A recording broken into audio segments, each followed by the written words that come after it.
आप देख रहे हैं कर्तव्य एवं निष्ठा का बयान, साहित्य और संस्कृति का बयान, समता की आवाज बयान टीवी। जय भीम साथियों, मैं साक्षी गौतम और आप देख रहे हैं बयान टीवी। डॉक्टर भगवान दास जी का अंबेडकरी आंदोलन में प्रमुख स्थान है। बाबा साहेब डॉक्टर अंबेडकर से मिलने के बाद कभी भी आंदोलन से विमुख नहीं हुए। बाबा साहेब डॉक्टर अंबेडकर के विचारों को भागों में प्रकाशित करने की बुनियाद डॉक्टर भगवान दास जी ने ही डाली थी। प्रारंभ में अंग्रेजी भाषा में 4 भाग प्रकाशित हुए थे, जो 10 स्पोक अंबेडकर नाम से प्रकाशित हुए।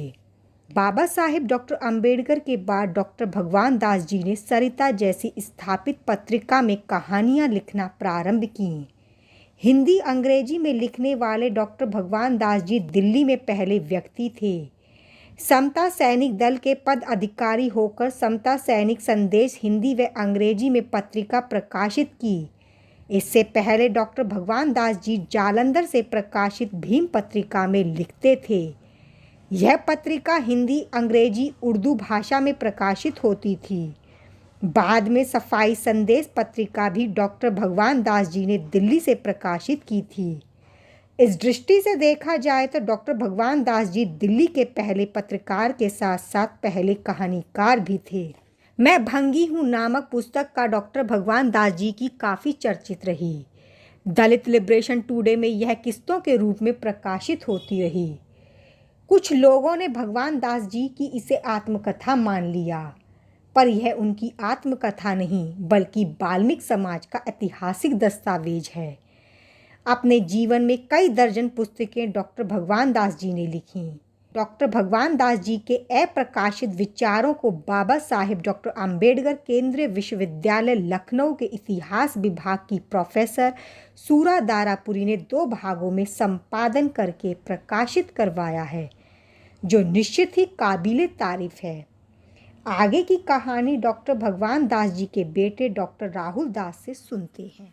ये भगवान दास जी की पहली पुस्तक थी, 10 स्पोक अम्बेडकर का वॉल्यूम 1 है ये उन्होंने डॉक्टर बाबा साहब अम्बेडकर की मृत्यु के बाद 1961 में इकट्ठा करना शुरू किया था और उन्होंने ये 5 वॉल्यूम्स में इसको निकाला। 4 वॉल्यूम्स का नाम तो 10 स्पोक अम्बेडकर ही था, 5वें का नाम गांधी एंड गांधीज़म था। तो जो बाबा साहब के मुख्य पुस्तकें थी और राइटिंग्स और स्पीचेस थी, वो सब उनका एक संग्रह है। उसके बाद उन्होंने बहुत सी पुस्तकें लिखी हैं, जो उनकी एक बहुत प्रसिद्ध पुस्तक हुई है हिंदी में, मैं भंगी हूँ है, जिसमें उन्होंने इतिहास लिखा है पूरा।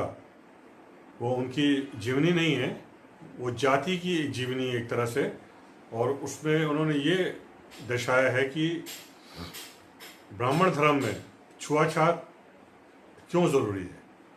और उसके पश्चात उन्होंने पूरी जो गौरवमय इतिहास था वो भी इस पुस्तक में बयान करा है। और उनकी दूसरी पुस्तक जो वाल्मीकि जयंती और भंगी जाति है, उसमें उन्होंने वो कहानी लिखी कि महर्षि वाल्मीकि जी को इस जाति के साथ कैसे उनको जोड़ा गया और वाल्मीकि जी को उनका धर्म गुरु स्थापित किया गया। तो उसकी कहानी उस पुस्तक में है।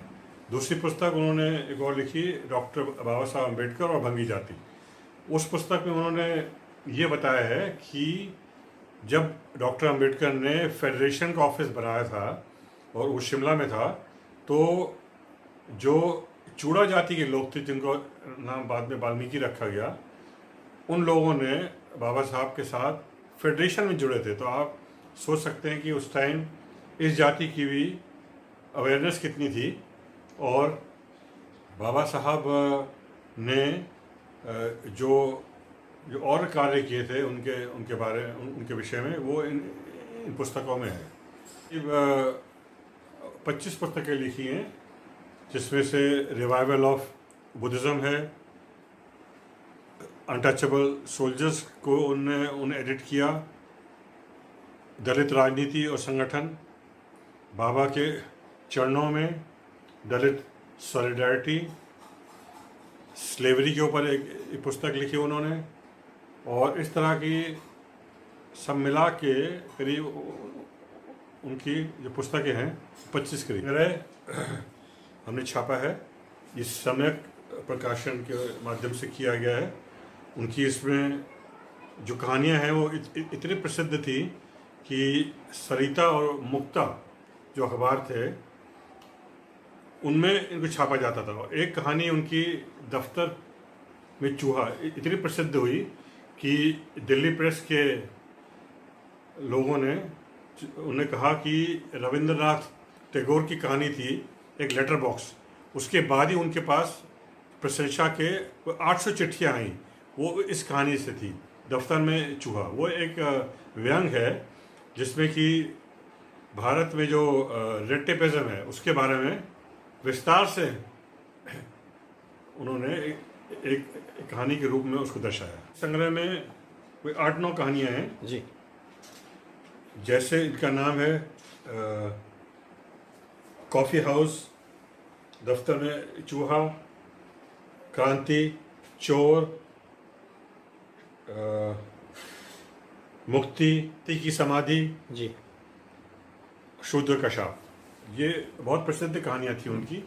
इसका संग्रह अभी छपा है, कोई इतना महंगा भी नहीं है। और ये एक्चुअल कहानियाँ जो उनके सामने व्यतीत हुई और जो उनके अनुभव के आधार पर उन्होंने सब चीज़ें देखी, उसी को उन्होंने इन कहानियों में लिखा और दर्शाया। नौकरी करते थे, वो ऑडिट डिपार्टमेंट में थे। जी ऑफिस जो इस समय ITO पे है जी, उसमें काम करते थे वो। और वो क्लरिकल पद पे ही थे, लेकिन धीरे धीरे उनकी पदोन्नति होते होते वो सुपरिटेंडेंट बन गए थे। और आखिरी में जब वो रिटायर हुए हैं तो लीगल ऑफिसर भी थे वहाँ पे। और उन्होंने अपनी नौकरी के ही दौरान BA करा और MA करा और अपनी शिक्षा को इस तरह से स्तर बढ़ाया उन्होंने। वकालत उन्होंने करी और 1968 से उन्होंने लॉ कर लिया था और उन्होंने वॉलंटरी रिटायरमेंट लेके अपना वकालत भी शुरू करी। समता सैनिक दल में वो 1965-68 के दौरान में उन्होंने उसका पुनर्जागरण करा और उस संस्था में नागपुर में उन्होंने एक सेंटर बनाया जिसमें उन्हें 2 एकड़ ज़मीन भी दान में मिली थी। वो सेंटर आज भी है, वो चिचोली के पास ही सेंटर है समता सैनिक दल का, जहाँ पे बाबा साहब डॉक्टर अम्बेडकर का इस संग्रह भी बना हुआ है। तो आप लोग जब कभी वहाँ पे जाएं तो समता सैनिक दल में भी ज़रूर हो गया है। तो अंतर कोई नहीं है, उनका उद्देश्य तो एक ही है, लेकिन जो संगठन के 2-3 टुकड़े हो गए थे, इसलिए दूसरे जो संगठन है दिल्ली में अलग से चलता है, नागपुर का संगठन वो अलग से है। वो जो नागपुर का संगठन था उसके जो मुख्य संचालक थे विमल सूर्य चिमनकर जी, उनका अभी 1 साल पहले देहांत हुआ है। वो उस शाखा को वहाँ चलाते थे और बाकायदा उन्होंने बहुत से आंदोलन करे और कोरेगांव का जो अभी एक आंदोलन भयंकर रूप लेने वाला था, उसको उन्होंने ही उसकी लगाम लगाई थी। उन्होंने वो शुरू में तो भीम पत्रिका के साथ थे जो कि हिंदी में पहले चलता था, उससे पहले उर्दू में भी चलता था। वो उर्दू में चलाया, फिर हिंदी में चलाया, फिर अंग्रेज़ी में चलाया। उसके अलावा उन्होंने समता सैनिक संदेश चलाया और वो इंग्लिश में था। और उन्होंने एक और अखबार चलाया सफाई सैनिक। ये सब पत्रिकाएं उन्होंने स्वयं चलाई। जी कुछ पंक्तियां पढ़ी हैं उनकी, वो हमारे दूसरे घर में पढ़ी है जो 4थी मंजिल पे उनकी लाइब्रेरी में है। मैं यही कहना चाहता हूँ कि जो पहले श्रेणी के अम्बेडकरवादी थे उनमें से वो एक थे और बाबा साहब के घर जाते थे, चहेता थे उनके, बाबा साहब के साथ उनके रिसर्च एसोसिएट जैसे भी थे। और बाबा साहब उनके इंग्लिश से बहुत प्रभावित थे और ज्ञान से भी। और उन्होंने एक बार उनसे कहा था कि आप पुस्तक लिखो और मैं फॉरवर्ड लिखूँगा। फिर वो उनकी अंग्रेज़ी से भी बहुत प्रभावित थे उन्होंने उनसे एक बार पूछा था कि तुमने इंग्लिश कहाँ से सीखी, तो उन्होंने कहा कि मैं इंग्लिश किसी अंग्रेज़ी स्कूल में नहीं था, साधारण स्कूल में था, लेकिन मैंने अपने प्रयत्न से इस अंग्रेज़ी को सीखा। उनकी जो पत्रकारिता थी वो, क्योंकि मीडिया और अन्य पत्रकार जो थे उनके लेख नहीं छापते थे, क्योंकि जो भी एक शोषित वर्ग होता है और जो एक शोषक वर्ग होता है वो उनकी आवाज़ ठीक से उठाता नहीं है। तो उनकी जो पत्रकारिता थी वो एक विद्रोह की ही थी और ज्ञान भी देते थे वो लोगों को और सही इतिहास बताते थे। जिस संदर्भ में हमारे जो पिछड़ी जातियां थी, दलित जातियां थी और माइनॉरिटीज़ थे, उन सब के साथ वो उनकी जो समस्या थी वो दर्शाते थे और सही इतिहास उन लोगों को बताते थे।